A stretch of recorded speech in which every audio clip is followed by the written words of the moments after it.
चाहे मर जाना, लेकिन इन 3 प्रकार की स्त्रियों से विवाह कभी मत करना, वरना तबाह हो जाओगे, बर्बाद हो जाओगे। नमस्कार दोस्तों, आज की कहानी बड़ी ही ज्ञानवर्धक और मोटिवेशनल होने वाली है। आज की कहानी में आप जानेंगे कि कौन सी 3 स्त्रियां होती हैं जिनसे आपको भूल कर भी विवाह नहीं करना चाहिए। तो वे 3 स्त्रियां कौन सी होती हैं और उनमें कौन कौन से लक्षण पाए जाते हैं, चलिए एक छोटी सी कहानी के माध्यम से जानते हैं। इस कहानी को शुरू करने से पहले आप सभी दर्शकों से अनुरोध है कि अगर आप मेरे चैनल पर नए हैं तो चैनल को सब्सक्राइब कर लीजिए, साथ ही बेल आइकन को भी प्रेस कर लीजिए ताकि आने वाली नई वीडियोज़ के नोटिफिकेशन सबसे पहले आपको मिले। तो चलिए इस कहानी को शुरू करते हैं। किसी जंगल में एक पेड़ पे एक तोता और एक मैना की जोड़ी रहा करती थी। एक दिन तोता और मैना दोनों एक डाल पे बैठे हुए थे। तब तोता ने अपनी मैना से कहा कि मैना रानी, आजकल ज़माना इतना बदल गया है कि किसी का कोई भरोसा नहीं। पहले के ज़माने में स्त्रियां अपने पति के विश्वास पात्र हुआ करती थी, लेकिन आज इतना समय बदल गया है कि स्त्रियां बहुत स्वार्थी हो गई हैं। उन्हें जो कार्य नहीं करना चाहिए वे वही कार्य करती हैं। तोता की बात सुनकर मैना बहुत आश्चर्यचकित हुई और मैना ने तोता से कहा कि पिया जी, आप ऐसा क्यों बोल रहे हैं? क्या समय बदल गया है और स्त्रियां कैसे स्वार्थी हो गई हैं? आप मुझे इस बात को समझाइए। तब तोता ने कहा कि मैना रानी, यह बात सत्य है कि स्त्रियां पहले से बहुत अधिक बदल चुकी हैं, और अगर इन 3 लक्षणों वाली स्त्रियों से किसी पुरुष का विवाह होता है तो उनका जीवन पूरी तरीके से बर्बाद हो जाता है और उन्हें जीवन में कभी सुख प्राप्त नहीं होता। वे हमेशा छल कपट के शिकार होते रहते हैं। तोता की बात सुनकर मैना कहने लगी कि यह बात सत्य नहीं है। आप स्त्री जाति को बदनाम करना चाहते हैं, इसीलिए ऐसी बातें बना रहे हैं। तब तोता ने कहा कि मैं अपने बात को सिद्ध कर सकता हूँ। मैं तुम्हें इस बात को सिद्ध करने के लिए एक कहानी सुनाता हूँ। इस कहानी को बड़े ही गौर से और ध्यान से सुनना। इस कहानी को सुनने के बाद तुम्हें समझ आ जाएगा कि स्त्रियां पहले से कितना बदल गई हैं और पहले स्त्रियां कितना विश्वास पात्र हुआ करती थी। इतना कहने के बाद तोता कहानी सुनाना शुरू करता है और मैना बड़े ही गौर से और ध्यान से इस कहानी को सुनती है। तोता कहता है कि किसी नगर में 3 मित्र रहा करते थे। एक राजा का पुत्र था, एक बनिए का पुत्र था और एक साहूकार का पुत्र था। तीनों साथ साथ विद्यालय में पढ़ाई किया करते थे। पढ़ाई करते करते तीनों युवा हो गए। युवा होने के साथ ही राजकुमार का विवाह एक राजकुमारी के साथ हो गया। बाकी दोनों मित्र अभी कुंवारे थे। राजकुमार की पत्नी अपने मायके चली गई थी। इसके बीच में तीनों मित्र एक दिन एक बाग में इकट्ठे हुए। राजकुमार ने अपने दोनों मित्रों से कहा कि मित्र, मेरी पत्नी मायके गई है और मुझे उसकी याद आ रही है, इसलिए कल मैं अपने पत्नी को बुलाने जाऊंगा। तुम दोनों भी मेरे साथ चलना। राजकुमार की बात सुनकर बनिए और साहूकार दोनों ने कहा कि तुम तो अपने ससुराल में चले जाओगे और राजमहल में बड़े ही मज़े से सो जाओगे, लेकिन हम दोनों कहाँ जाएंगे? इसलिए हम तुम्हारे साथ नहीं जा सकते। उन दोनों मित्रों की बात सुनकर राजकुमार ने कहा कि एक ही रात की तो बात है, तुम दोनों किसी सराय में रुक जाना और रात गुजार लेना। एक ही रात की तो बात है, फिर अगली सुबह हम लोग वापस आ जाएंगे। राजकुमार की बातें सुनकर दोनों मित्र मान गए। अगली सुबह तीनों नहा धोकर अच्छे से तैयार हो गए और राजकुमार के ससुराल के लिए रवाना हुए। चलते चलते उन्हें रास्ते में 3 रोज व्यतीत हो गए। तीसरे दिन राजकुमार अपने ससुराल पहुँचे तो दोनों मित्र अपने रहने के लिए ठिकाना ढूंढने लगे। ढूंढते ढूंढते उन्हें एक सराय दिखाई दिया। राजकुमार तो अपने ससुराल चला गया, लेकिन बनिए का पुत्र और साहूकार का पुत्र दोनों एक साथ उस सराय में पहुँचे। जब वे दोनों वहां पहुँचे तो उन्होंने देखा कि उस सराय में रहने की भी व्यवस्था बहुत अच्छी थी और खाने पीने का भी व्यवस्था था। तब उन दोनों ने सोचा कि आज रात हम यहीं पे रहेंगे और कल सुबह अपने घर को जाएंगे। तभी बनिए के पुत्र की नज़र उस बूढ़ी माँ पे पड़ी जो उस सराय के पास बैठी हुई थी। बनिए का पुत्र बड़ा ही चतुर और बहुत ही तेज दिमाग का था। उससे बातों को समझने में देर नहीं लगती थी। बूढ़ी माँ एकटक उन दोनों मित्रों को देखे जा रही थी। तब बनिए के पुत्र को एहसास हुआ कि बूढ़ी माँ अवश्य ही उससे कुछ कहना चाहती है। तभी बनिए का पुत्र उस बूढ़ी माँ के पास चला गया। इधर जो साहूकार का पुत्र था उसकी दृष्टि सराय के अंदर एक सुंदर युवती पर पड़ी। उस सुंदर युवती को देखकर साहूकार का पुत्र अंदर चला गया और खुद को रोक नहीं पाया। इधर बनिए के पुत्र ने बूढ़ी माँ से पूछा कि बूढ़ी माँ, मैं बहुत देर से देख रहा था कि आप हम दोनों को घूरे जा रही हैं, क्या बात है? अगर कुछ बात है तो बताइए। तब बूढ़ी माँ ने कहा कि बेटा, तुम मेरे बेटे जैसे हो, इसलिए तुम लोगों को देखकर मुझे दया आ गई। इसलिए मैं कहना चाहती हूँ कि तुम दोनों यहाँ मत रुको। यहाँ पे बहुत से लोग रात में ठहरने के लिए आते हैं, लेकिन जिंदा वापस नहीं जाते हैं। यहाँ पे अगर तुम रुके तो अगली सुबह तुम भी जीवित नहीं बचोगे, मारे जाओगे। इसलिए मेरी बात मानो तो यहाँ से चले जाओ। बूढ़ी माँ की बात सुनकर बनिए का पुत्र बोला कि ऐसी क्या बात है कि यहाँ पे रुकने से लोग मारे जाते हैं, मुझे विस्तार पूर्वक बताइए। बनिए के पुत्र की बात सुनकर बूढ़ी माँ ने कहा कि अभी जिस युवती को देखकर तुम्हारा मित्र अंदर गया है, असल में वो नागिन है। जो भी उसके साथ रात में ठहरता है, आधी रात के बाद वह नागिन बनके उसे डस लेती है और उसे मार देती है। अगली सुबह फिर दूसरे पुरुषों की तलाश करती है, वेश्या बनके उनके साथ रात गुजारती है और प्रातः होने से पहले ही उन्हें डस के मार देती है। इसका यही काम है। पहले तो लोगों को लूट लेती है, फिर जान से मार देती है। बनिए के पुत्र ने जब बूढ़ी माँ की बातें सुनी तो उसे बड़ा आश्चर्य हुआ। उसने बूढ़ी माँ का धन्यवाद करते हुए कहा कि धन्यवाद बूढ़ी माँ, जो आपने मुझे यह रहस्य बताया। अब इससे बचने का भी कोई उपाय बताइए। तब बूढ़ी माँ ने बनिए के लड़के को एक तलवार देते हुए कहा कि इस तलवार से अगर तुम उस नागिन को मार दो तो तुम्हारा मित्र बच सकता है, लेकिन एक बात याद रखना, इसमें तुम्हारी जान भी जा सकती है। अगर उस नागिन को पता चल गया तो वह तुम्हें भी मार देगी। तब बनिए का पुत्र बोला, आप इसकी चिंता मत कीजिए, अपने मित्र को बचाने के लिए मैं अपनी जान भी गंवा सकता हूँ। और इतना कहकर वह तलवार लेकर उसी कक्ष में चला गया जिस कक्ष में वह साहूकार का लड़का उस वेश्या के साथ ठहरा हुआ था। जब बनिए का लड़का उस कमरे में दाखिल हुआ तो उसने देखा कि दोनों एक पलंग पे गहरी निद्रा में सो रहे हैं। इसी मौके का फायदा उठाकर बनिए का पुत्र एक कोने में छिप गया जहां से उसे कोई देख ना पाए। आधी रात बीतने के बाद बनिए के पुत्र ने देखा कि वह सुंदर युवती धीरे धीरे नागिन में बदलने लगी और देखते ही देखते वह पूरी तरीके से नागिन बन गई। और जैसे ही उसने डसने के लिए साहूकार के लड़के को चाहा, वैसे ही बनिए के लड़के ने उसके 2 टुकड़े कर दिए और मारकर उसे पलंग के नीचे फेंक दिया। साहूकार का लड़का गहरी नींद में सो रहा था, उसे कुछ भी पता नहीं चला। नागिन को मारने के बाद बनिया का लड़का सीधा वहां से तलवार लेकर निकला और उस सराय से बाहर चला गया। जब वह सराय से बाहर जाकर एक पेड़ के पास खड़ा था, तभी उसने देखा कि एक बहुत ही सुंदर सी राजकुमारी जंगल की तरफ जा रही है। वह तेज तेज कदमों से चलती हुई जंगल में जाने लगी। राजकुमारी को जाती हुई देख बनिए के लड़के ने अपने मन में विचार किया कि क्या बात होगी जो आधी रात के समय इतनी सुंदर सी राजकुमारी इतनी भयानक जंगल में जा रही है। मुझे इसका पीछा करके देखना चाहिए। यही मन में विचार करते हुए बनिए का लड़का उस राजकुमारी के पीछे पीछे चल दिया।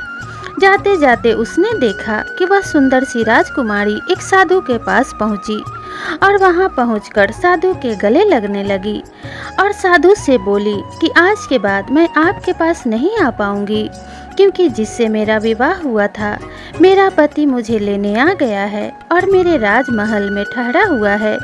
कल सुबह मैं उनके साथ चली जाऊंगी। आज आपके पास मेरी आखिरी रात होगी। तब साधु बहुत क्रोधित हो गया और राजकुमारी से कहने लगा कि आज तक तो तुम मेरे पास आती रही और अचानक से तुम अपने पति की बातें करने लगी हो।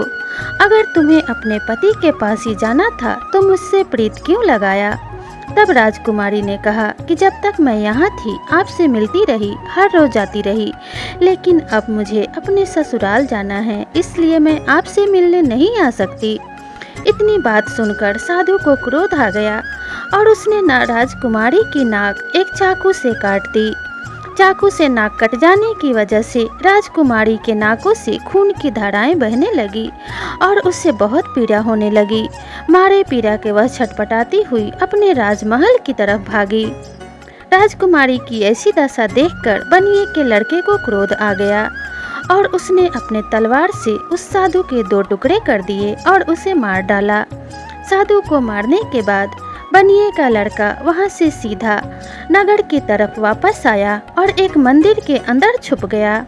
जब वह मंदिर के अंदर बैठा हुआ था तो उसने देखा कि 5 चोर एक साथ आए और देवी माँ से प्रार्थना करने लगे कि हे देवी माँ, अगर आज हमारी चोरी में कोई बाधा नहीं आई तो हम तुम्हें आकर राजकुमारी का भेंट चढ़ाएंगे।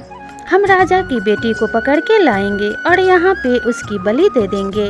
हम जहाँ भी चोरी करने जा रहे हैं आप ऐसी कृपा करना कि हम पकड़े न जाएं और अच्छा खासा चोरी करके लाएं, ढेर सारा धन चोरी कर पाएं। तब वह चोर इतना कहकर वहाँ से चले गए।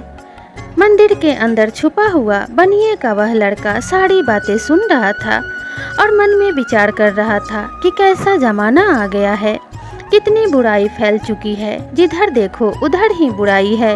अब यहाँ भी एक हत्या होने वाला है, इसलिए मुझे यहाँ रह के इस हत्या को रोकना ही होगा। ऐसा मन में विचार करके बनिए का वह लड़का उसी मंदिर में छुपा रहा और शाम होने की प्रतीक्षा करने लगा। जैसे ही शाम हुई और जैसे ही रात के दूसरी पहर बीता, तभी वे चोर वापस आए और देवी माँ के सामने बोलने लगे कि हे देवी माँ, आपकी बड़ी कृपा रही, हमने आज अच्छा खासा धन चोरी किया है और हम पकड़े भी नहीं गए, इसलिए हम अपने वादे के मुताबिक आपकी बलि अपने साथ लाए हैं। हम इस राजकुमारी की बलि देकर अपना वादा पूरा करेंगे और आपको प्रसन्न करेंगे। इतना कहने के बाद चोरों के मुखिया ने अपने साथी को आदेश दिया कि इस राजकुमारी को मंदिर के अंदर ले जाओ और इसका सिर काटकर महादेवी को चढ़ा दो। चोरों का एक साथी उस राजकुमारी को लेकर मंदिर के अंदर पहुंचा और जैसे ही उसने राजकुमारी का सिर काटना चाहा, उससे पहले ही बनिए के लड़के ने अपने तलवार से उसका सिर काट दिया और उसकी लाश को एक कोने में रख दिया। जब काफ़ी देर होने के बाद भी वह चोर बाहर नहीं आया, तब दूसरे चोर को भेजा। दूसरे चोर को भी बनिए के लड़के ने इसी प्रकार से काट दिया और इसी तरीके से सारे चोरों को उसने एक एक करके काट दिया और राजकुमारी के प्राण बचा लिए। जब राजकुमारी को इस प्रकार से बनिए के लड़के ने बचाया तो राजकुमारी उस पे मोहित हो गई और उससे प्रेम करने लगी। रास्ते में जब बनिए का लड़का राजकुमारी को लेकर उसके राजमहल छोड़ने जा रहा था, तब उस राजकुमारी ने बनिए के लड़के से कहा कि हे प्राणनाथ, आपने मेरे प्राण बचाए हैं, आप बहुत बहादुर और बुद्धिमान हैं। आपके जैसा कोई दूसरा युवक मुझे नहीं मिल सकता, इसलिए मैं आपसे प्रेम करने लगी हूँ और आपसे ही विवाह करना चाहती हूँ। आप मुझे अपने पत्नी के रूप में स्वीकार करें। बनिए के लड़के ने जब राजकुमारी की बातें सुनी तो कहने लगा कि आपको बचाना मेरा फर्ज था। मैंने इंसानियत के नाते आपके प्राणों की रक्षा की है, लेकिन मैं आपसे विवाह नहीं कर सकता। विवाह के लिए माता पिता की सहमति सर्वप्रथम जरूरी होती है और मेरे माता पिता अभी मेरे साथ नहीं हैं, इसलिए मैं आपको नहीं स्वीकार कर सकता। मैं अपने माता पिता की मर्जी के खिलाफ कोई कार्य नहीं करता। बनिए के लड़के की इतनी बात सुनकर राजकुमारी क्रोधित हो गई और उसने कहा कि अगर आप मुझसे विवाह नहीं करेंगे तो मैं आपको अपने पिता से कहकर जेल खाने में डलवा दूंगी और आपको फांसी लगवा दूंगी। तब बनिए के लड़के ने कहा कि जैसी आपकी इच्छा, अब आप जो चाहे कर सकती हैं, लेकिन मैं आपसे विवाह नहीं कर सकता। राजकुमारी क्रोध से तिलमिला उठी और राजमहल पहुंचने के बाद उसने शोर मचाना शुरू कर दिया कि यह युवक मुझे अगवा करके ले जा रहा था और मेरी इज्जत लूटना चाहता था। राजकुमारी की ऐसी बातें सुनकर सैनिकों ने बनिए के लड़के को गिरफ्तार कर लिया और राजा के सामने पेश किया तो क्रोध के मारे राजा ने उसे जेल खाने में डलवा दिया। उधर जिस राजकुमारी का नाक कट गया था वो भी अपने घर पहुंच चुकी थी और अपने मन में विचार कर रही थी कि जब प्रातःकाल होगी तो मैं किसी से क्या कहूँगी। अगर कोई पूछेगा तुम्हारा नाक कैसे कटा तो मैं क्या जवाब दूंगी। इससे तो अच्छा है कि मैं अपने पति को फंसा दूं और उसी पे इल्ज़ाम लगा दूं कि उसने ही मेरे नाक काटे हैं। जैसे ही प्रातःकाल होने वाली थी कि राजकुमारी ने चिल्लाना शुरू कर दिया कि मेरा नाक मेरे पति ने काट दिया है। राजकुमारी की बातें सुनकर उसके पिता महाराज बहुत क्रोधित हुए और उन्होंने अपने दामाद से पूछा कि तुमने मेरे पुत्री के नाक क्यों काटे। तब राजकुमार कहने लगा कि मैं अपने पत्नी के नाक भला क्यों काटूंगा, मैंने ऐसा नहीं किया है। लेकिन किसी ने राजकुमार की बातें नहीं सुनी और राजा ने उसे जेल खाने में डलवा दिया। अब तो तीनों ही एक ही जेल में बंद हो गए। बनिए का लड़का तो पहले से ही बंद था और नाक काटने की सजा में राजकुमार भी उसी जेल में पहुंच गया और उधर साहूकार का लड़का भी वेश्या की हत्या के जुर्म में उसी राजा के पास लाया गया था और उसे भी उसी जेल में डाल दिया गया था। अब तीनों मित्र ही एक ही जेल में बंद थे और तीनों विचार कर रहे थे कि हमने तो कोई अपराध भी नहीं किया है, लेकिन फिर भी हम कारागार में बंद हैं। जब राजा ने तीनों को सजा सुनाने के लिए अपनी सभा में पेश करवाया तो सबसे पहले राजा ने साहूकार के लड़के से पूछा कि तुमने वेश्या की हत्या क्यों की, उससे क्यों मारा, आखिर उसने तुम्हारा क्या बिगाड़ा था। तब साहूकार का लड़का कुछ भी बोल नहीं पाया क्योंकि उसे वेश्या की हत्या के बारे में कुछ भी पता नहीं था। राजा ने उससे फिर से पूछा, फिर भी उसने कोई जवाब नहीं दिया। तब बनिए के लड़के ने कहा कि महाराज इसे क्षमा कर दीजिए, इसने वेश्या की हत्या नहीं की है और ना ही इसे उसके बारे में कुछ पता है। उस वेश्या को तो मैंने मारा है और मैं ही मारकर चुपचाप वहां से बाहर चला आया था, यह बिल्कुल ही निरपराध है। तब राजा ने कहा कि तुमने वेश्या को क्यों मारा। तब बनिए के लड़के ने जवाब दिया कि जब हम उस सराय में ठहरने के लिए गए तो वहाँ पे एक बूढ़ी माँ बैठी हुई थी। उन्होंने बताया कि इस सराय में जो भी रहने आता है वह जिंदा वापस नहीं जाता, इसलिए तुम लोग यहाँ से चले जाओ।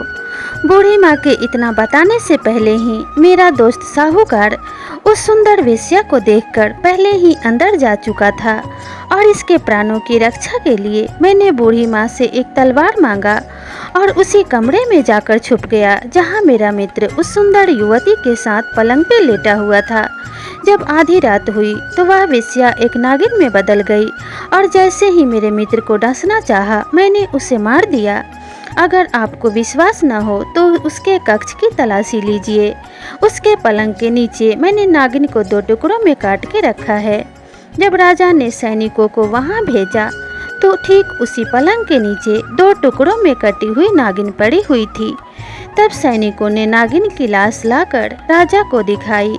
तब राजा ने उस साहूकार के लड़के को निरपराध घोषित करके छोड़ दिया। फिर राजा ने राजकुमार से पूछा कि तुमने अपने पत्नी की नाक क्यों काटी। तब राजकुमार चुप था क्योंकि उसे भी अपने पत्नी के नाक के बारे में कुछ भी पता नहीं था। राजा के बार बार पूछने पर भी राजकुमार यही कहता रहा कि मैंने अपने पत्नी की नाक नहीं काटी है।